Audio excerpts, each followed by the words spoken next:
ಓಂ ಶ್ರೀ ಗುರು ಬಸವಲಿಂಗಾಯ ನಮಃ. ಸರ್ವರಿಗೂ ಶರಣ ಶರಣಾರ್ಥಿ. 33ನೆಯ ಸೂತ್ರ.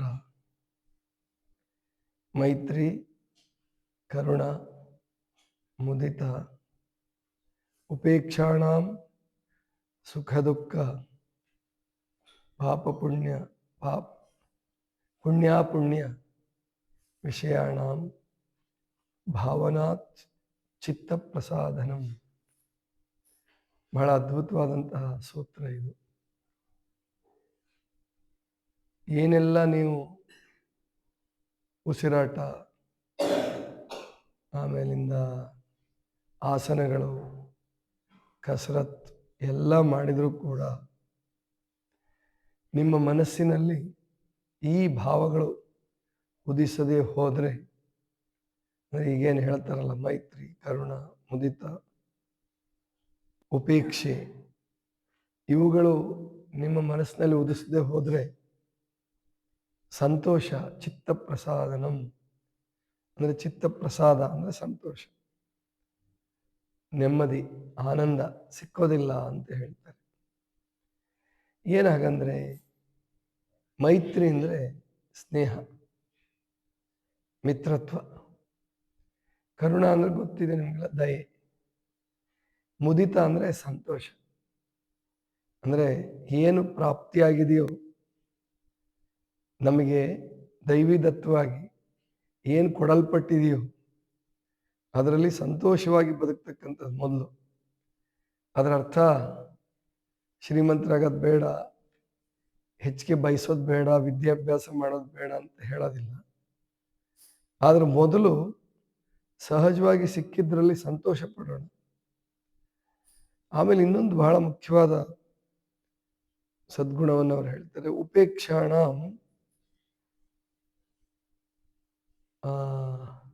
ಸುಖ ದುಃಖ ಪುಣ್ಯಾಪುಣ್ಯ ವಿಷಯಾಣ. ಸುಖ ದುಃಖಗಳಲ್ಲಿ ಅಂದ್ರೆ ದ್ವಂದ್ವ ಎಲ್ಲಿ ಬರ್ತದೆ, ಸುಖ ದುಃಖ, ಪುಣ್ಯ ಅಪುಣ್ಯ ಅಂತ ಬಳಸ್ತಾನೆ. ಪಾಪ ಅಂತ ಹೇಳಿಲ್ಲ, ಪುಣ್ಯ ಪಾಪ ಅಂತ ಇಟ್ಕೋಬಹುದು. ಪುಣ್ಯಾಪುಣ್ಯ, ಪುಣ್ಯ ಗೊತ್ತು ನಿಮಗೆಲ್ಲ, ಅಪುಣ್ಯ ಅಂದ್ರೆ ಪಾಪ, ಅದಕ್ಕೆ ವಿರುದ್ಧವಾದದ್ದು.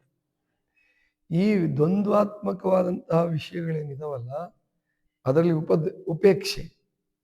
ಉಪೇಕ್ಷೆ ಅಂದ್ರೆ ಬಹಳ ತಲೆ ಕೆಡಿಸ್ಕೊಳಂಗಿಲ್ಲ, ತುಂಬಾ ಸುಖ ಬಂತು ಹಿಗ್ಗಿ ಹೋಗಂಗಿಲ್ಲ, ತುಂಬಾ ದುಃಖ ಬಂತು ಕುಗ್ಗೋ ಹಾಗಿಲ್ಲ. ಇನ್ನು ಪುಣ್ಯಾಪುಣ್ಯ ಅಂದ್ರೆ ಬಹಳ ಜನ ವ್ಯಾಖ್ಯಾನ ಬರೆದಂತಹವರು ಏನ್ ಬರೀತಾರಂತಂದ್ರೆ ಪಾಪಿಗಳಲ್ಲಿ ಉಪೇಕ್ಷೆ ಅಂತ ಬರೀತಾರೆ. ಇಲ್ಲ, ಪಾಪಿಗಳಲ್ಲಿ ಉಪೇಕ್ಷೆ ಮಾಡಬೇಕಾದಂತೂ ಸರಿನೇ, ಅಥವಾ ಅವ್ರನ್ನ ಇನ್ನೂ ಹೆಚ್ಚು ಪ್ರೀತಿಯಿಂದ ನೋಡ್ಕೊಳಕ್ ಸಾಧ್ಯ ಆದ್ರೆ ನೋಡ್ಕೋಬೇಕು. ಇಲ್ಲಿ ಉಪೇಕ್ಷೆ ಮಾಡಬೇಕಾದದ್ದು ದ್ವಂದ್ವಾತ್ಮಕವಾದ ವಿಷಯ. ಯಾಕಂದ್ರೆ ಅವೆರಡು ಒಂದನ್ನು ಬಿಟ್ಟು ಒಂದಿರೋದಿಲ್ಲ ಯಾವಾಗಲೂ. ಯಾವುದು ಪುಣ್ಯ ಯಾವುದು ಪಾಪ ಅಂತ ತೀರ್ಮಾನ ಮಾಡೋದು ಕಠಿಣ, ಯಾವುದು ಸುಖ ಯಾವುದು ದುಃಖ ಅಂತ ತೀರ್ಮಾನ ಮಾಡೋದು ಬಹಳ ಕಠಿಣ. ಒಬ್ಬನಿಗೆ ಸುಖವಾಗಿದ್ದು ಇನ್ನೊಬ್ಬನಿಗೆ ದುಃಖ ಆಗಬಹುದು, ಇನ್ನೊಬ್ಬನಿಗೆ ದುಃಖ ಆಗಿದ್ದು ಒಬ್ಬನಿಗೆ ಸುಖ ಆಗಬಹುದು. ಹೇಗ್ರಿ ಅಂತ ನೀವು ಕೇಳ್ಬೋದು. ಏನು, ಈಗ ಸಿಹಿ ತಿನಿಸು ಎಲ್ರಿಗೂ ಇಷ್ಟನೇ, ಹೌದಾ ಇಲ್ವಾ? ಸಿಹಿ ತಿನಿಸು ಯಾರಿಗಿಷ್ಟ ಇಲ್ಲ? ಎಲ್ಲರಿಗೂ ಇಷ್ಟನೇ. ಯಾರು ಪರಿಶ್ರಮ ಮಾಡಿ ಕಷ್ಟಪಟ್ಟು ದುಡಿದು ಬೆವರು ಸುರಿಸಿ ಅವನಿಗೆ ಸಿಹಿ ತಿನಿಸು ಕೊಡ್ರಿ, ಅವನು ಅಮೃತ ಸಮಾನ ಅಂತ ಭಾವಿಸಿ ಆನಂದವಾಗಿ ತಿಂತಾನೆ. ಸಕ್ಕರೆ ಕಾಯಿಲೆ ಇದ್ದವ್ರಿಗೆ ಸಿಹಿ ತಿನಿಸು ಕೊಟ್ರೆ ಅವನು ತಿನ್ಬೋದು, ಆದ್ರೆ ಆಮೇಲೆ ದುಃಖ ಆಗತ್ತೆ. ಒಬ್ಬನಿಗೆ ಸಿಹಿ ತಿನಿಸು ಸುಖವನ್ನು ಕೊಟ್ರೆ ಒಬ್ಬನಿಗೆ ದುಃಖವನ್ನು ಕೊಡ್ತದೆ. ಕೊಲ್ಲೋದು ಪಾಪ, ಹೌದಾ ಇಲ್ವಾ? ಕೊಲ್ಲೋದು ಪಾಪ ತಾನೆ, ಪುಣ್ಯ ಅಂತ ಯಾರಾದ್ರೂ ಹೇಳಕ್ಕಾಗತ್ತಾ? ಇಲ್ಲ. ಆದ್ರೆ ನೀವು ಗಡಿ ಪ್ರದೇಶದಲ್ಲಿ ನಿಂತ್ಕೊಂಡು ಎಷ್ಟು ಜನನ ಕೊಲ್ತಿರೋ ಅಷ್ಟು ನಿಮಗೆ ಬಹುಮಾನ ಕೊಡ್ತಾರೆ, ಹೌದಾ ಇಲ್ವಾ? ಅಂದ್ರೆ ಹೆಚ್ಚು ಹೆಚ್ಚು ಜನ ಭಯೋತ್ಪಾದಕರನ್ನ, ವೈರಿಗಳನ್ನ, ಕೆಟ್ಟವ್ರನ್ನ ಕೊಂದು ಹಾಕಿದ್ರೆ ನಿಮಗೆ ಬಹುಮಾನ ಕೊಡ್ತಾರೆ, ಪದಕಗಳನ್ನು ಕೊಡ್ತಾರೆ, ವಿಶಿಷ್ಟ ಸೇವಾ ಪದಕ ಅಂತ ಏನೇನೋ ಚಕ್ರಗಳು ಎಲ್ಲ ಇದಾವೆ, ಅವೆಲ್ಲ ನಿಮಗೆ ಕೊಡ್ತಾರೆ.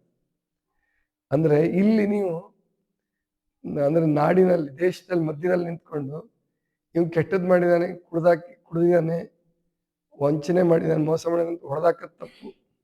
ಇಲ್ಲ ಅವ್ನು ಕೆಟ್ಟದ್ದೇ ಮಾಡಿದ್ರು ಕೂಡ ನಾವು ಶಿಕ್ಷೆ ಕೊಡಕ್ ಬರಲ್ಲ.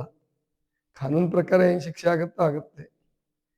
ಅಂದ್ರೆ ಇಲ್ಲಿ ಕೆಟ್ಟವ್ರನ್ನೂ ಶಿಕ್ಷಿಸೋ ಅಧಿಕಾರ ಇಲ್ಲ ನಿಮಗೆ. ಅದೇ ಗಡಿಯಲ್ಲಿ ಬೇರೆ ದೇಶದವ್ರನ್ನ ಅಲ್ಲಿ ಶಿಕ್ಷಿಸುವ ಅಧಿಕಾರ ಇದೆ, ಕೊಲ್ಲುವ ಅಧಿಕಾರ ಇದೆ. ಮತ್ತೀಗ ಪ್ರಕೃತಿನಲ್ಲಿ ಕೊಲ್ಲೋದು ಪಾಪನೇ. ಆದರೆ ಯಾವ ಸಂದರ್ಭಕ್ಕೆ ಯಾವ ಮಾಡಿದಾನೆ ಅವ್ರ ಭಾವ ಏನಿದೆ ಇದನ್ನ ನೋಡಿ ಅಲ್ಲಿ ರಿಸಲ್ಟ್ ಬರಬೇಕಾಗುತ್ತೆ. ಕರ್ಮದ ಸಿದ್ಧಾಂತದ ಮೇಲೆ ಅಥವಾ ಕರ್ಮಕ್ಕೆ ಪ್ರತಿಫಲ ಕೊಡಬೇಕಾಗತ್ತೆ ಪರಮಾತ್ಮ. ಪರಮಾತ್ಮನಿಗೆ ಕರ್ಮಾಧ್ಯಕ್ಷ ಅಂತ ಕರೀತಾರೆ. ಆವಾಗ ಏನಾಗುತ್ತೆ ಅಂದ್ರೆ ಎಲ್ಲ ಸಂದರ್ಭಕ್ಕೂ ಎಲ್ಲರಿಗೂ ಒಂದೇ ರೀತಿಯಲ್ಲಿ ಶಿಕ್ಷೆ ಕೊಡಕ್ ಬರಲ್ಲ. ಅದಕ್ಕೆ ಈ ಪುಣ್ಯ ಮತ್ತು ಅಪುಣ್ಯ, ಸುಖ ಮತ್ತು ದುಃಖಗಳು ನಿರ್ಣಯಿಸಕ್ಕಾಗಲ್ಲ. ಬಸವಣ್ಣವ್ರು ಹೇಳ್ತಾರೆ ಒಂದು ವಚನ ಬಹಳ ಚಂದ ಹೇಳ್ತಾರೆ, ಪುಣ್ಯ ಪಾಪವೆಂಬುವು ತಮ್ಮಿಷ್ಟ ಕಂಡಿದೆ. ಒಂದು ವಚನ ಇದೆ, ಪುಣ್ಯ ಪಾಪವೆಂಬುವು ತಮ್ಮಿಷ್ಟ ಕಂಡಿದೆ. ಅಯ್ಯ ಎಂದೆಡೆ ಸ್ವರ್ಗ, ಎಲವೋ ಎಂದೆಡೆ ನರಕ. ದೇವ ಭಕ್ತ ಜಯ ಜೀಯ ಎಂಬ ನುಡಿಯೊಳಗೆ ಕೈಲಾಸ ವೈದದೆ. ಕೈಲಾಸ ವೈದುವುದೇ ಅಂತ ಪ್ರಿಂಟ್ ಮಾಡ್ಬಿಟ್ಟಾರೆ ಎಲ್ಲ ಕಡೆ. ಕೈಲಾಸ ವೈದ ಸಮಗ್ರ ವಚನ ಸಾಹಿತ್ಯ ಸಂಪುಟದಲ್ಲೂ ಕೈಲಾಸ ವೈದುವುದೇ ಅಂತ ಮಾಡ್ಬಿಟ್ಟಿದ್ದಾರೆ, ತಪ್ಪದು. ಕೈಲಾಸ ವೈದದೆ, ಕೈಲಾಸ ಬರೋದಿಲ್ವೇನಪ್ಪ? ಯಾವುದರಲ್ಲಿ? ದೇವ ಭಕ್ತ ಜಯ ಜೀಯ. ಈಗ ಯಾರನ್ನಾರು ಮಾತಾಡಿಸುವಾಗ ಪ್ರೀತಿಯಿಂದ ಅಪ್ಪ ಅವ್ವ ಅಣ್ಣ ಅಕ್ಕ ಅಂತ ಮಾತಾಡಿಸಿದ್ರೆ ಅವ್ರಿಗೆ ಎಷ್ಟು ಸಂತೋಷ ಆಗುತ್ತೆ. ಅವ್ರ ಮನಸ್ಸಿನಲ್ಲಿ, ಅವ್ರ ದೇಹದಲ್ಲಿ ಅನೇಕ ರಾಸಾಯನಿಕ ಬದಲಾವಣೆಗಳಾಗ್ತವೆ. ಅಷ್ಟರ ಮಟ್ಟಿಗೆ ಪ್ರೀತಿಗೆ ಅಷ್ಟು ಶಕ್ತಿ ಇದೆ, ಒಳ್ಳೆ ಮಾತಿಗೆ ಅಷ್ಟು ಶಕ್ತಿ ಇದೆ. ಅಂದರೆ ಪುಣ್ಯ ಪಾಪನ ತೀರ್ಮಾನ ಮಾಡೋದು ಬಹಳ ಕಠಿಣ ಇದೆಯಪ್ಪ. ಆದರೆ ಎಷ್ಟು ಸರಳವಾಗಿ ನಡ್ಕೊಳ್ತೀರೋ, ಎಷ್ಟು ಪ್ರೀತಿಪೂರ್ವಕವಾಗಿ ನಡ್ಕೊಳ್ತೀರೋ ಅದು ಬಹಳ ಒಳ್ಳೆಯದು. ಅದರಿಂದ ನಿಮಗೂ ಒಳ್ಳೆಯದು, ಬೇರೆಯವ್ರಿಗೂ ಒಳ್ಳೆಯದು ಅಂತ ತಿಳ್ಕೊಂಡು ಬಸವಣ್ಣವ್ರು ಹೇಳ್ತಾರೆ. ಆದ್ದರಿಂದ ಸರಳವಾದ ಮಾತು, ಒಳ್ಳೆಯ ಮಾತಿನಲ್ಲೇ ಪರಮಾತ್ಮನನ್ನು ನಾವು ಕಾಣಬಹುದು. ಆದ್ದರಿಂದ ಇಲ್ಲಿ ಈ ಸೂತ್ರದಲ್ಲಿ ಪತಂಜಲಿಗಳು ಎಲ್ಲ ಧರ್ಮಗಳ ಸಾರವನ್ನು ಹೇಳ್ತಾ ಇದ್ದಾರೆ. ಯೋಗ ಧರ್ಮ ಇದಾಗಿದ್ರೂ ಕೂಡ, ಯೋಗ ಅಂದ ಕೂಡಲೇ ಆಮೇಲೆ ಪತಂಜಲಿಗಳನ್ನ ಕೆಲವರು ಅವರು ಏನು ದೇವ್ರ ಬಗ್ಗೆ ಏನು ಹೇಳಲ್ಲ, ಮತ್ತೆ ಧರ್ಮದ ಬಗ್ಗೆ ಏನು ಹೇಳಲ್ಲ, ಬರೀ ಒಣ ಆಸನಗಳು ಮಾಡಿಸ್ತಾರೆ. ಅಷ್ಟಾಂಗ ಯೋಗ ಅನ್ನೋದು ಕಷ್ಟ ಅಂತ ತಿಳ್ಕೊಂಡು ಶರಣರ ವಚನಗಳಲ್ಲೂ ಕೂಡ ಬರುತ್ತೆ. ಆದರೆ ಒಳಹೊಕ್ಕು ನೋಡಿದಾಗ ಅಲ್ಲಿ ಕರುಣೆ, ಪ್ರೀತಿ, ಭಕ್ತಿ ಎಲ್ಲವೂ ಇದೆ ಯೋಗದಲ್ಲಿ. ಮೈತ್ರಿ, ಮಿತ್ರತ್ವ, ಕರುಣ, ಆಮೇಲೆ ಮುದಿತ ಸಂತೋಷ, ಹರ್ಷ, ಉಪೇಕ್ಷಾಣಾಂ, ಉಪೇಕ್ಷೆ ಮಾಡಿ ಯಾವುದನ್ನ ಆ ಮನುಷ್ಯರನ್ನಲ್ಲ, ಸುಖಿಗಳಲ್ಲಿ ಕರುಣೆ, ಮುದಿತ, ಮೈತ್ರಿ, ಪಾಪಿಗಳಲ್ಲಿ ಉಪೇಕ್ಷೆ ಅಂತ ಕೊಟ್ಬಿಟ್ಟಿದ್ದಾರೆ. ಹಂಗಲ್ಲ, ಎಲ್ಲರಲ್ಲೂ ಮೈತ್ರಿ ಭಾವ, ಎಲ್ಲರಲ್ಲೂ ಕರುಣೆ, ಎಲ್ಲರೊಡನೆಯೂ ಸಂತೋಷವಾಗಿ ಬದುಕೋದು. ಈ ದ್ವಂದ್ವಾತ್ಮಕ ವಿಷಯ ಬಂದಾಗ ಸುಖ ದುಃಖಗಳು, ಪುಣ್ಯ ಅಪುಣ್ಯಗಳು, ಪುಣ್ಯ ಪಾಪಗಳು, ಅವುಗಳಲ್ಲಿ ಉಪೇಕ್ಷೆ ಮಾಡಿ ಅಂದರೆ ಉದಾಸೀನ ಮಾಡಿ, ವಿಷಯಗಳಲ್ಲಿ ಉದಾಸೀನ ಅಂತೇಳಿ ನಮ್ಮ ಇವರು ಹೇಳ್ತಾರೆ, ಯಾರೋ ಆದೈನವರು, ತನುವಿನಲ್ಲಿ ನಿರ್ಮೋಹ ಅಂತ ವಚನ ಬರುತ್ತಲ್ಲ ಪ್ರಾರ್ಥನೆ ಮಾಡುವಾಗ. ಅದರಲ್ಲಿ ಅವ್ರು ಹೇಳ್ತಾರೆ, ವಿಷಯದಲ್ಲಿ ಉದಾಸೀನ, ವಿಷಯಗಳಲ್ಲಿ ಉದಾಸೀನ. ಆದ್ದರಿಂದ ದ್ವಂದ್ವಾತ್ಮಕವಾದದಲ್ಲಿ ಉದಾಸೀನ ಮಾಡೋಣ. ಭಾವನಾ, ಈ ಭಾವನೆ ಇಟ್ಕೊಂಡ್ರೆ ಈ ಯಾವುದರಲ್ಲಿ ಉಪೇಕ್ಷೆ ಇಡಬೇಕು, ಯಾವುದ್ರಲ್ಲಿ ಮೈತ್ರಿ ಇಡಬೇಕು, ಎಲ್ಲರಲ್ಲೂ ಮೈತ್ರಿ, ಎಲ್ಲರಲ್ಲೂ ಮುದಿತ, ಸಂತೋಷವಾಗಿರೋದು, ಎಲ್ಲರಲ್ಲೂ ಎಲ್ಲ ಪ್ರಾಣಿಗಳಲ್ಲೂ ಕರುಣೆ ತೋರಿಸೋದು. ಆದರೆ ಆ ಭಾವನೆ ಇದ್ದರೆ ಚಿತ್ತ ಪ್ರಸಾದನಂ, ಚಿತ್ತವು ಪ್ರಸನ್ನವಾಗುತ್ತದೆ. ಹೌದು, ಸಂತೋಷ ಆಗುತ್ತೆ. ಆದ್ದರಿಂದ ಈ ರೀತಿಯಾಗಿ ಬದುಕ್ರಪ್ಪ, ಯೋಗದಲ್ಲಿ ಇದನ್ನ ಅಳವಡಿಸ್ಕೊಳ್ಳಿ ಎನ್ನುವ ಮಾತನ್ನ ಹೇಳ್ತಾರೆ. ಆದ್ದರಿಂದ ನಾವೆಲ್ಲ ತಿಳ್ಕೋಬೇಕು, ಈ ವಿಷಯದಲ್ಲಿ ನಾವು ಇದನ್ನು ಅಳವಡಿಸ್ಕೊಳ್ಳೇಬೇಕು. ಇದರ ಅರ್ಥ ಶಿಕ್ಷಿಸಬಾರ್ದ. ಈಗ ತಾಯಿ ತಂದೆಗಳು ಮಕ್ಕಳನ್ನ ಶಿಕ್ಷಿಸ್ತಾರೆ, ಗುರುಗಳು ಶಿಷ್ಯರನ್ನ ಶಿಕ್ಷಿಸ್ಬೇಕಾಗಿ ಬರುತ್ತೆ. ಒಬ್ಬ ಸ್ನೇಹಿತನನ್ನ ಉದ್ಧಾರ ಮಾಡಬೇಕಾದ್ರೆ ಬೈಬೇಕಾಗಿ ಬರ್ಬೋದು, ಶಿಕ್ಷಿಸ್ಬೇಕಾಗಿ ಬರ್ಬೋದು. ಆವಾಗ ಬೇಕೇ ಬೇಕು ಶಿಕ್ಷೆ. ಶಿಕ್ಷೆ ಇಲ್ಲ ಅಂದರೆ ತಿದ್ದಕ್ಕಾಗಲ್ಲ ಜಗತ್ತನ್ನ. ಅದಕ್ಕೆ ಇವತ್ತು ಯಾಕೆ ಕೆಟ್ಟದ್ದು ಜಾಸ್ತಿ ಆಗ್ತಿದೆ ಅಂದರೆ, ಈ ಪ್ರಜಾಪ್ರಭುತ್ವದ ಹೆಸರಿನಲ್ಲಿ, ಆಮೇಲೆ ಸರ್ವರಿಗೂ ಸ್ವತಂತ್ರ ಕೊಡಬೇಕು ಅನ್ನುವ ಹೆಸರಿನಲ್ಲಿ ಸಣ್ಣ ಮಕ್ಕಳಿಗೂ ಕೂಡ ಶಿಕ್ಷೆ ಆಗ್ತಾ ಇಲ್ಲ. ಕ್ಲಾಸ್ಗಳಲ್ಲಿ, ಶಾಲೆಯಲ್ಲಿ ಅವರಿಗೆ ಹೊಡೆಯೋ ಹಾಗಿಲ್ಲ, ಆಮೇಲೆ ಕೆಟ್ಟಗಣ್ಣಲ್ಲೇ ನೋಡೋ ಹಾಗಿಲ್ಲ ಅಂತ ಎಲ್ಲ ಕಾನೂನು ಮಾಡ್ತಾ ಇದ್ದಾರೆ ಶಿಕ್ಷಣ ಇಲಾಖೆ. ಇದರಿಂದ ಮಕ್ಕಳು ಗಲಾಟೆ ಮಾಡ್ತಾರೆ, ಅಥವಾ ಮಕ್ಕಳು ಸೋಮಾರಿಗಳಾಗ್ಬೋದು, ಆಲಸಿಗಳಾಗ್ಬೋದು. ಚಿಕ್ಕವರಿದ್ದಾಗ ಹೊಡೆದು ಬಡ್ದು ಬುದ್ಧಿ ಕಲಿಸ್ಲಿಲ್ಲ ಅಂದರೆ ದೊಡ್ಡವರಾದ್ಮೇಲೆ ಅವ್ರು ನಿಮ್ಮನ್ನೇ ಬೈಕೊಂತಾರೆ, ತಾಯಿ ತಂದೆಗಳನ್ನೇ ಬೈಕೊಂತಾರೆ, ಶಿಕ್ಷಕರನ್ನೇ ಬೈಕೊಂತಾರೆ. ಶಿಕ್ಷಿಸಿದಾಗ ತಾತ್ಕಾಲಿಕವಾಗಿ ಇವಾಗ ಅವರಿಗೆ ನೋವಾದರೂ ಕೂಡ ಮುಂದೆ ಅವ್ರು ಒಳ್ಳೆ ಮಾರ್ಗಕ್ಕೆ ಬಂದಾಗ ನಿಮ್ಮನ್ನು ಖಂಡಿತ ಅವ್ರು ನೆನೆಸ್ತಾರೆ. ಇವತ್ತು ನಮಗೆ ಯಾರಪ್ಪ ಅಚ್ಚುಮೆಚ್ಚಿನ ಶಿಕ್ಷಕರು ಅಂದರೆ, ನನ್ನ ಜೀವನದಲ್ಲಿ ನನಗೆ ಯಾರು ಬಡದು ಬೈದು ಬುದ್ಧಿ ಕಳಿಸಿದ್ರು 1ನೇ ಕ್ಲಾಸಲ್ಲಿ, ಅವ್ರು ನನಗೆ ಅತ್ಯಂತ ಆತ್ಮೀಯ ಶಿಕ್ಷಕರ ಕೊನೆ ತನಕ SSLC ಮುಗಿಯೋವರೆಗೂ. ಆದ್ದರಿಂದ ಶಿಕ್ಷೆ ಎನ್ನುವಂಥದ್ದು ಬೇಕು.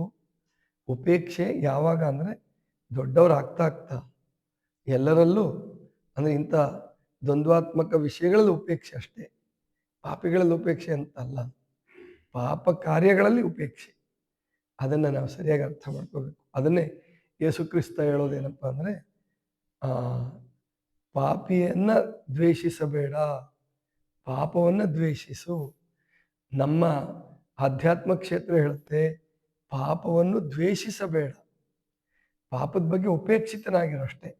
ಅದನ್ನು ನೀನು ಮಾಡಕ್ಕೆ ಹೋಗಬೇಡ, ಅದರಿಂದ ದೂರ ಇರು. ಜೊತೆಗೆ ಅದನ್ನು ಅರ್ಥ ಮಾಡ್ಕೋ. ಯಾಕಂದರೆ ಈ ಜಗತ್ತಿನಲ್ಲಿ ಇವೆರಡು ಪರಸ್ಪರ ಪೂರ್ಣ ವಿರೋಧಿಗಳಲ್ಲ. ಸುಖದ ಕೊನೆಯ ಭಾಗ ದುಃಖ, ದುಃಖದ ಕೊನೆಯ ಭಾಗ ಸುಖ. ಪುಣ್ಯದ ಕೊನೆಯ ಭಾಗ ಪಾಪ, ಪಾಪದ ಕೊನೆಯ ಭಾಗ ಪುಣ್ಯ. ಅದಕ್ಕೆ ಇವೆರಡನ್ನು ಸಂಪೂರ್ಣವಾಗಿ ವ್ಯತ್ಯಾಸ ಮಾಡಲಿಕ್ಕೆ ಅಥವಾ ಬಿಡುಗಡೆ ಮಾಡಿ, ಇದು ಪಾಪ, ಇಂಥದ್ದೆಲ್ಲ ಪಾಪ ಅಂತ ತೆಗೆದಿಡಕ್ಕೆ ಬರೋಲ್ಲ. ಪುಣ್ಯಜೀವಿ ಅಹಂಕಾರಿ ಆದರೆ ಅದು ಪಾಪನೇ. ಪಾಪಜೀವಿ ಪಶ್ಚಾತ್ತಾಪ ಪಟ್ಟರೆ ಅದು ಅವನು ಉದ್ಧಾರ ಮಾಡ್ತಕ್ಕಂಥ ಸಾಧನವೇ. ಎಷ್ಟೋ ಜನ ಪಾಪಿಗಳು ಅನ್ನಿಸ್ಕೊಂಡಂಥವ್ರು, ಕೊಲೆಗಡಕರು ಅನ್ನಿಸ್ಕೊಂಡಂಥವ್ರು ಪಶ್ಚಾತ್ತಾಪ ಪಟ್ಟು ತಮ್ಮನ್ನು ತಾವು ಉದ್ಧರಿಸ್ಕೊಂಡು ಪರಮಾತ್ಮನ ಸಾಕ್ಷಾತ್ಕಾರ ಮಾಡ್ಕೊಂಡಿರ್ತಕ್ಕಂಥ ಅನೇಕ ಜನ ಪಾಪಿಗಳಿದ್ದಾರೆ. ಅವ್ರನ್ನ ಉಪೇಕ್ಷೆ ಹೇಗೆ ಮಾಡುತ್ತೀರ? ಪಾಪಿಗಳನ್ನು ಉಪೇಕ್ಷೆ ಮಾಡೋದಲ್ಲ, ಪುಣ್ಯ ಜೀವಿಗಳನ್ನು, ಅವ್ರನ್ನ, ಒಂದು ವೇಳೆ ಪುಣ್ಯಜೀವಿ ಅಹಂಕಾರಿ ಆಗಿದ್ರೂ ಕೂಡ ಅವನನ್ನು ನಾವು ಉಪೇಕ್ಷೆ ಮಾಡಬೇಕಾಗುತ್ತೆ, ದೂರ ಇರಬೇಕಾಗುತ್ತೆ ಅವನಿಂದ. ಆದ್ದರಿಂದ ಪಾಪ ಪುಣ್ಯಗಳು ದ್ವಂದ್ವಾತ್ಮಕವಾದ್ದೆಲ್ಲಿ ಬರುತ್ತೋ ಅಲ್ಲಿ ಎಚ್ಚರಿಕೆ, ಹುಷಾರಾಗಿರಿ, ಜೊತೆಗೆ ದೂರ ಇರಿ. ಬಹಳ ತಲೆ ಕೆಡಿಸ್ಕೊಳ್ಳೋ ಅಗತ್ಯ ಇಲ್ಲ. ಈಗ ಒಮ್ಮೆ ಪುಣ್ಯಜೀವಿ ಅನ್ನಿಸ್ಕೊಂಡಂತ ಅವನು ಪಾಪಿ ಆಗ್ಬಿಡ್ತಾನೆ ಅಂತ ಇಟ್ಕೊಳ್ಳಿ, ಅವಾಗ ನಾವು ತಲೆ ಕೆಡಿಸ್ಕೊಳ್ಳೋದು ಅಗತ್ಯ ಇಲ್ಲ. ಅಯ್ಯೋ ಎಷ್ಟು ಒಳ್ಳೆಯವನು ಅಂದ್ಕೊಂಡಿದ್ದೆ, ಅವನ್ನ ಕೆಟ್ಟೋಗ್ಬಿಟ್ನಲ್ಲ. ಪ್ರಕೃತಿ ನಿಯಮ ಅದು, ಏನು ಮಾಡೋಕ್ಕಾಗಲ್ಲ. ಆಮೇಲೆ ಇವನು ಎಷ್ಟು ಕೆಟ್ಟವನು ಅಂದ್ಕೊಂಡಿದ್ದೆ, ಒಳ್ಳೆಯವನಾಗ್ಬಿಟ್ಟಿದ್ದಾನಲ್ಲ ಅಂತ ಆಶ್ಚರ್ಯ ಪಡಬೇಕಾದ್ದು ಇಲ್ಲ. ಅವಕಾಶ ಇದೆ, ಅದಕ್ಕೂ ಅವಕಾಶ ಇದೆ ಜಗತ್ತಿನಲ್ಲಿ. ಆದ್ದರಿಂದ ಈ ರೀತಿ ನಾವು ಬದುಕಿದರೆ, ಉಪೇಕ್ಷೆಯಿಂದ ಬದುಕಿದರೆ, ಮೈತ್ರಿ, ಕರುಣ ಮತ್ತು ಮುದಿತದಿಂದ ಅಂದರೆ ಹರ್ಷದಿಂದ ಬದುಕಿದ್ರೆ ಚಿತ್ತದಲ್ಲಿ ಪ್ರಸನ್ನತೆ ಉಂಟಾಗಿ ಯೋಗ ಮಾರ್ಗ ಪ್ರಶಸ್ತವಾಗತ್ತೆ, ಸುರಳಿತವಾಗತ್ತೆ. ಇದನ್ನು ತಿಳ್ಕೊಳ್ಳೋಣ. ಇದಿಷ್ಟು ಇವತ್ತಿನ ಚಿಂತನ. ಸರ್ವರಿಗೂ ಶರಣ ಶರಣ.